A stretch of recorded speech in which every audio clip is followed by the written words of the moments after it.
Hi friends, today's my video Vaidyanatheswara Koyil. ఈ temple చేరుకోవడానికి first మనం చిదంబరం చేరుకోవాలి. చిదంబరం నుంచి ఈ టెంపుల్ 30 కిలోమీటర్స్ మాత్రమే. టెంపుల్ ఎంట్రన్స్ ఇలా ఉంటుంది. టెంపుల్లోకి వెళ్ళగానే మనకు ఒక కోనేరు ఉంటుంది. ఈ కోనేరులో మనకు ఒక చిన్నపాటి బెల్లం ఇస్తారు. అది నలిపి వేసేయాలి. మనకు ఉన్న చర్మ వ్యాధులు పోతాయంట. తర్వాత మిరియాలు, ఉప్పు ఇస్తారంట. మనం దిష్టి తీసుకున్నట్లుగా 3 సార్లు అనేసి ఆ కోనేట్లో వేసేయాలంట.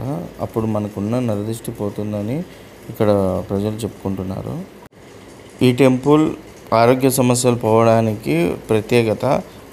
మరియు ఇక్కడ మనకి నాడీ గ్రంథం కూడా ఉంటుంది. ఇక్కడ 12 ఖండాలుగా విభజించబడి ఉంటుంది. ఒక్కొక్క ఖండానికి ఒక్కొక్క ప్రత్యేకత ఉంటుంది. ఇక్కడ అస్ట్రాలజీ చెప్పేవాళ్ళు చాలామంది ఉంటారు. సరైన వ్యక్తిని అనుసరించి చెప్పించుకోవాల్సిందిగా జాగ్రత్త చెప్తున్నాను.